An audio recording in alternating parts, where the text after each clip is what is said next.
This is the evolution of the jellyfish. So the species that I have is the purple striped jellyfish. Its scientific name is Chrysoria colorata, and it's commonly known as the purple striped jelly. So its taxonomy is, its domain is eukaryote, kingdom is Animalia, phylum is Cnidaria, class is Scyphozoa, order is Semiastomiae, family is Pelagidae, genus Chrysoria, and the species is the purple striped jellyfish. So here we have its kingdom tree, and since the jellyfish contains a cell membrane, nucleus, it's considered multicellular and a mouth eater, it's classified under the kingdom Animalia. So this is the phylum tree of the jellyfish. It's under the phylum Cnidaria, and here we have the different classes underneath this phylum. So since the purple striped jellyfish has accepted to divide its gastrovascular cavity, and it has a polyp stage that's reduced, it's under the class Scyphozoa. So this is a picture right here of the reproductive system of the jellyfish. It usually begins when adult male and female jellyfish are ready to mate. They release their eggs, and males release their sperm and females release their eggs into the water. And the eggs and the sperm fertilizes the eggs and forms larvae. So this larva goes down to the ocean floor and settles on a hard surface such as a rock. And here it matures into a polyp.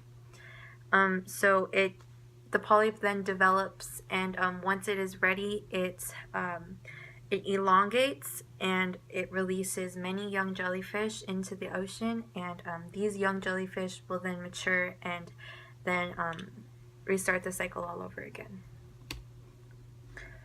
So the jellyfish do not contain a definite digestive system. Usually the purple striped jellyfish contains a singular gastrovascular cavity that will absorb nutrients and digest the nutrients and then expose of the nutrients. So usually the food will enter through the mouth of the jellyfish, as you can see right here, and then once this food is absorbed, the gastrovascular cavity will then absorb the nutrients for the jellyfish, and then once it is done digesting its food, it will then expel its waste out of the same opening, the mouth.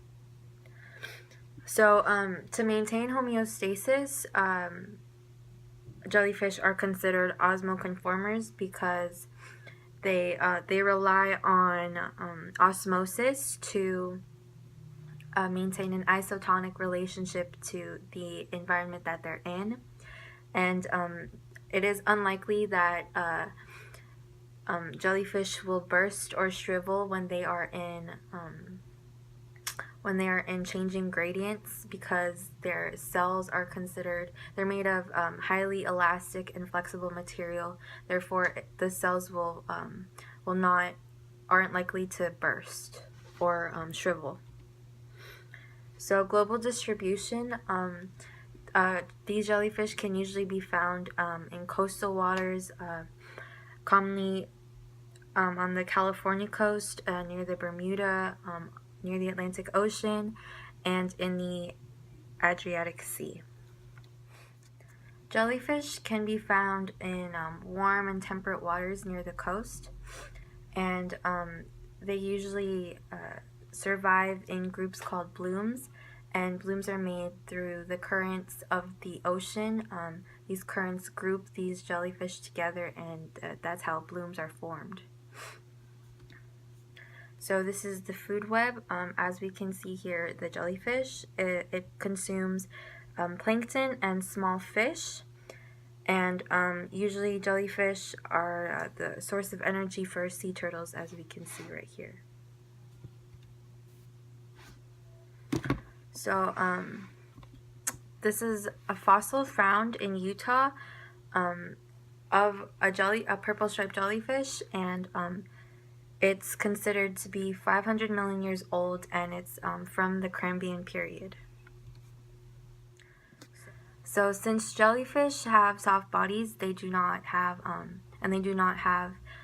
bones or hard shells. It's difficult to find fossils for them. But this fossil here indicates that jellyfish from 5 million years ago were as similarly complex as modern jellyfish. So this indicates that jellyfish developed their complexity millions of years ago, more than 500 million years ago, and that they are much older than predicted. So now we're excited. Thank you.